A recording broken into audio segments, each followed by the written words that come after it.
ಇವತ್ತಿನ top 4 ನ್ಯೂಸ್ನ highlights ಏನು ಅನ್ನೋದನ್ನ ನೋಡೋಣ.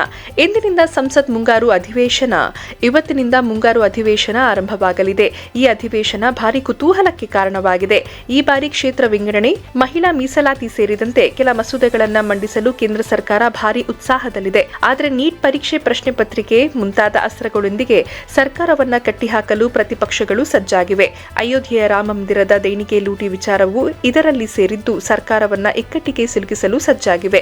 ಸದ್ಯಕ್ಕೆ ಕಳೆದ ಏಪ್ರಿಲ್ನ ಸಂಸತ್ ಅಧಿವೇಶನ ಮುಗಿದ ನಂತರ ವಿಪಕ್ಷಗಳ ರಾಜಕೀಯ ಚಿತ್ರಣವೇ ಬದಲಾಗಿದೆ. 4 ವಿರೋಧ ಪಕ್ಷಗಳ ಕನಿಷ್ಠ 37 ಸಂಸದರು ಬಿಜೆಪಿ ನೇತೃತ್ವದ ಎನ್ಡಿಎ ಮೈತ್ರಿಕೂಟಕ್ಕೆ ಸೇರ್ಪಡೆಯಾಗಿದ್ದಾರೆ. ಇದರಿಂದಾಗಿ ಕ್ಷೇತ್ರ ಮರು ವಿಂಗಡಣೆ ಸೇರಿದಂತೆ ಪ್ರಮುಖ ವಿವಾದಾತ್ಮಕ ಮಸೂದೆಗಳನ್ನು ಮಂಡಿಸಿ ಅಂಗೀಕರಿಸಲು ಮೋದಿ ಸರ್ಕಾರ ಕುತಂತ್ರ ಹೆಣೆದಿದೆ. ರಾಮ ಮಂದಿರ ಟ್ರಸ್ಟ್ನಲ್ಲಿ ನಡೆದಿರುವ ದೇಣಿಗೆ ಕಳ್ಳತನದ ಆರೋಪದ ಕುರಿತು ಸ್ವತಂತ್ರ ತನಿಖೆ ನಡೆಸಬೇಕು ಅಂತ, ಅದರ ವರದಿಯನ್ನ ಸಾರ್ವಜನಿಕಗೊಳಿಸಬೇಕು ಅಂತ ಆಗ್ರಹಿಸಿ ರಾಹುಲ್ ಗಾಂಧಿ ಮತ್ತು ಮಲ್ಲಿಕಾರ್ಜುನ ಖರ್ಗೆ ಅವರು ಪ್ರಧಾನಮಂತ್ರಿಗೆ ಜಂಟಿ ಪತ್ರ ಬರೆದಿದ್ದಾರೆ. ಈ ವಿಷಯವನ್ನ ಸಂಸತ್ತಿನಲ್ಲಿ ಪ್ರಸ್ತಾಪಿಸಿ ಬಿಜೆಪಿಯ ಹಿಂದುತ್ವದ ಮತ ಬ್ಯಾಂಕ್ಗೆ ಧಕ್ಕೆ ತರಲು ವಿರೋಧ ಪಕ್ಷಗಳು ಯೋಜಿಸಿವೆ. ಮೋದಿ ರಾಜೀನಾಮೆಗೆ ಜಿರಳೆ ಆಗ್ರಹ.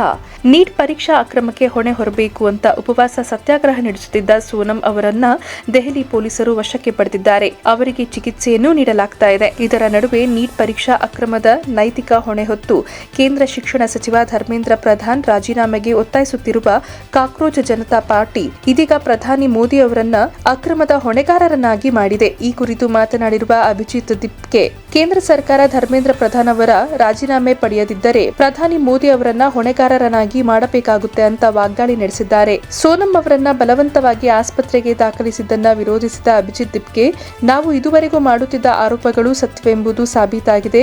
ಕೇಂದ್ರ ಸರ್ಕಾರ ವಿದ್ಯಾರ್ಥಿಗಳ ಹೋರಾಟವನ್ನ ಅತ್ಯಂತ ಕ್ರೂರವಾಗಿ ದಮನಿಸುತ್ತಿದೆ. ಸರ್ಕಾರವು ಪತ್ರಿಕೆ ಸೋರಿಕೆ ಬಿಕ್ಕಟ್ಟನ್ನ ಪರಿಹರಿಸುತ್ತಿಲ್ಲ, ಬದಲಿಗೆ ಅದನ್ನ ಪ್ರತಿಭಟಿಸುತ್ತಿರುವವರನ್ನ ಮೌನಗೊಳಿಸಲು ಪ್ರಯತ್ನ ಮಾಡ್ತಾ ಇದೆ ಅಂತ ಕಿಡಿಕಾರಿದ್ದಾರೆ. ಇಂದು ಚೆನ್ನಮ್ಮ ಅಂತ್ಯಕ್ರಿಯೆ. ಶನಿವಾರ ನಿಧನರಾದ ಮಾಜಿ ಪ್ರಧಾನಿ ದೇವೇಗೌಡರ ಪತ್ನಿ ಚೆನ್ನಮ್ಮ ಅವರ ಅಂತ್ಯಕ್ರಿಯೆ ಇವತ್ತು ಹಾಸನದ ಮಾವಿನಕೆರೆ ರಂಗನಾಥ ಸ್ವಾಮಿ ಬೆಟ್ಟದ ತಪ್ಪಲಿನಲ್ಲಿ ನಡೆಯಲಿದೆ. ಚೆನ್ನಮ್ಮ ಪಾರ್ಥಿವ ಶರೀರ ಈಗಾಗಲೇ ಹಾಸನ ಜಿಲ್ಲೆಯ ಹೊಳೆನರಸೀಪುರದಲ್ಲಿರುವ ಎಚ್ ಡಿ ರೇವಣ್ಣ ಅವರ ಮನೆ ತಲುಪಿದೆ. ಇಲ್ಲಿ ಸಾರ್ವಜನಿಕ ದರ್ಶನಕ್ಕೆ ವ್ಯವಸ್ಥೆ ಕಲ್ಪಿಸಲಾಗಿದೆ.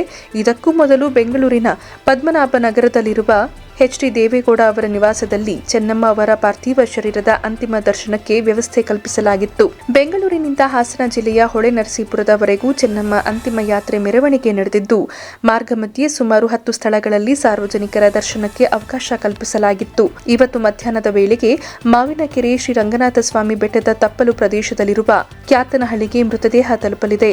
ಮಧ್ಯಾಹ್ನ 2 ರಿಂದ ಸಂಜೆ 4:15 ಅಂತ್ಯಕ್ರಿಯೆ ವಿಧಿವಿಧಾನಗಳು ನಡೆಯಲಿವೆ ಎಂದು ಕುಟುಂಬದ ಮೂಲಗಳು ಹೇಳಿವೆ. ಫಿಫಾ ವಿಶ್ವಕಪ್ ವಿಶ್ವ ಚಾಂಪಿಯನ್ ಪಟ್ಟಕ್ಕೆ ಸ್ಪೇನ್. ಫಿಫಾ ವಿಶ್ವಕಪ್ 2026 ಫೈನಲ್ ಟೂರ್ನಿಯಲ್ಲಿ ಪ್ರಬಲ ಅರ್ಜೆಂಟೀನಾ ವಿರುದ್ಧ ಸ್ಪೇನ್ ಬಹು ವಿರೋಚಿತ ಗೆಲುವು ಸಾಧಿಸಿದೆ.